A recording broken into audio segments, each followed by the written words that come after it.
I don't want to cry into the mic or anything, so. um,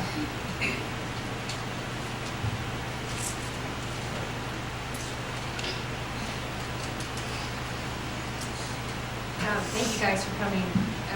It really means a lot to me to have you guys here. So.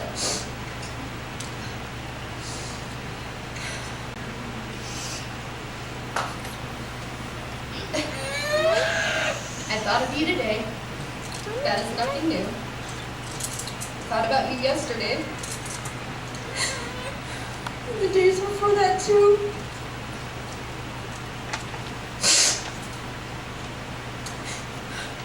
I think of you in silence. I often speak your name. All I have are memories and a picture in a frame. Your memory is a keepsake from which I'll never part. God has you in his arms, and I have you in my heart.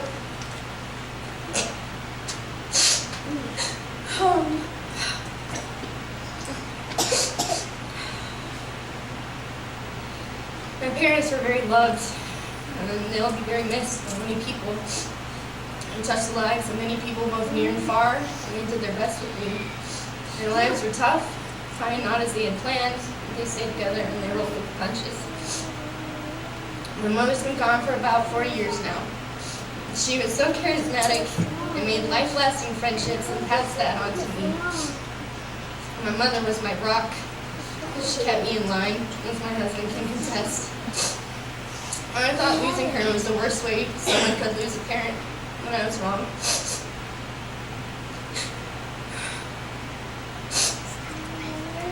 I miss her deeply and wholeheartedly.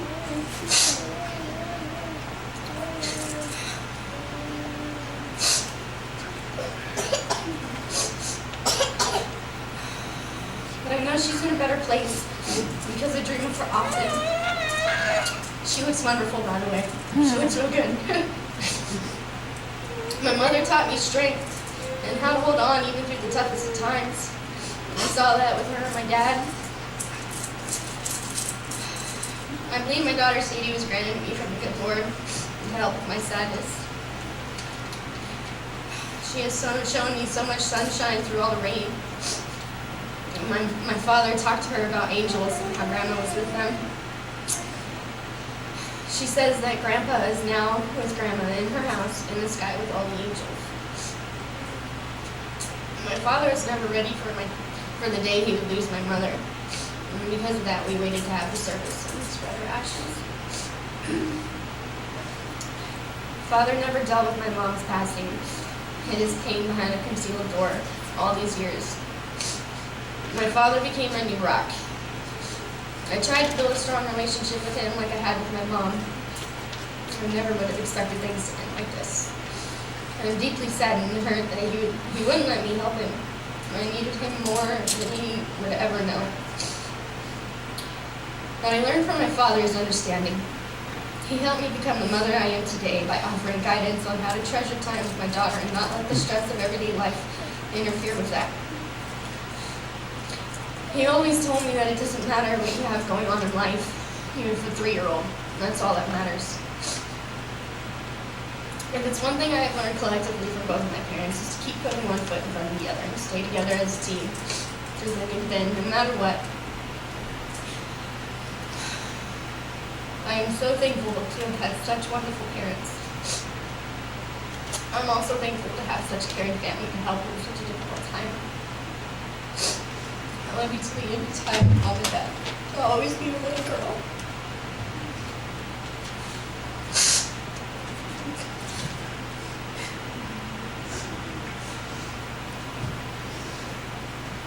Does anybody else want to share anything?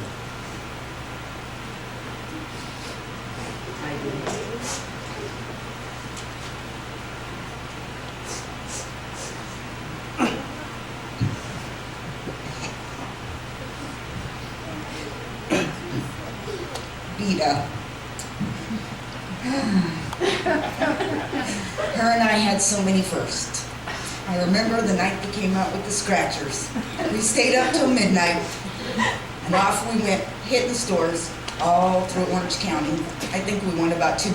It was really depressing. And we had a lot of firsts. You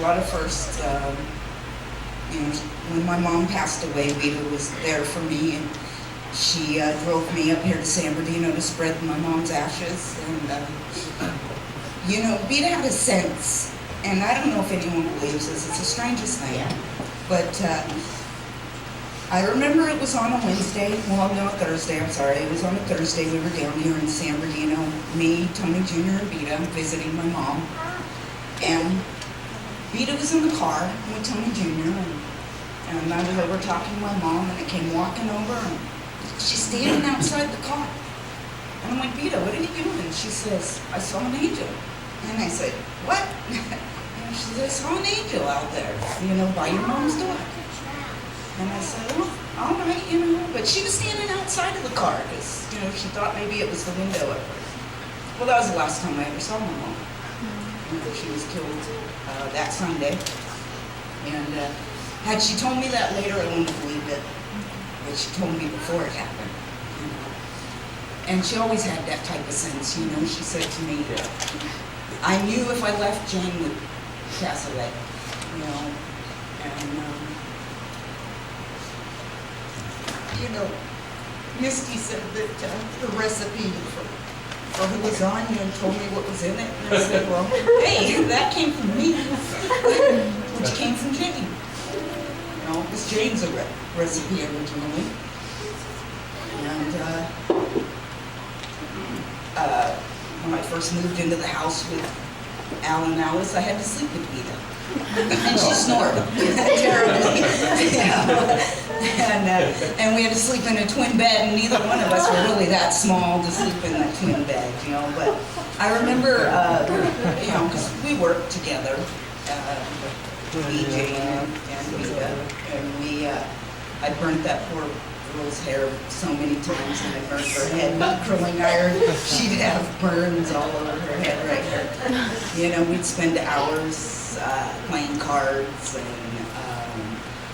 I remember one time she was so proud of Tony, because Tony and I had come home from Sacramento, and some boys were yelling at me, calling her nasty names, and he ran out in his underwear with the butt of a gun, only the butt, not the gun.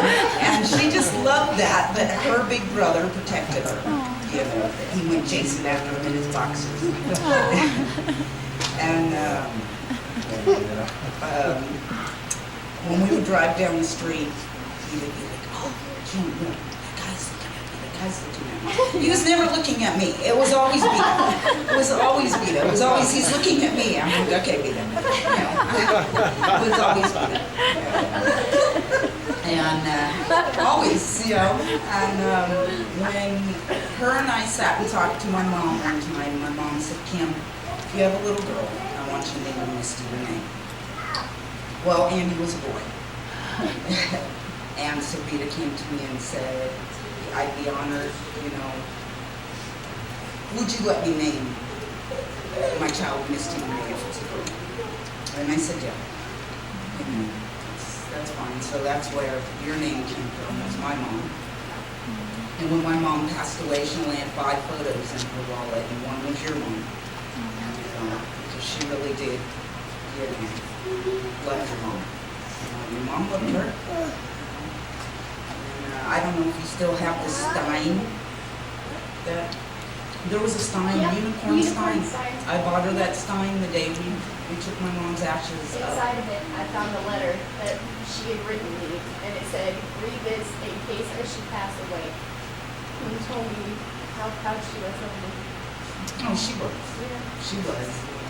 And I still have on my cell phone, Vita, calling me, telling me that Misty was pregnant. And it says, love you, Vita. It says, love you. And I've had it on my cell phone all this time. Maybe that's why I don't get a new cell phone, because I got to figure out how to get it off. So, and Ron, Ron was a character, kind of quiet to me.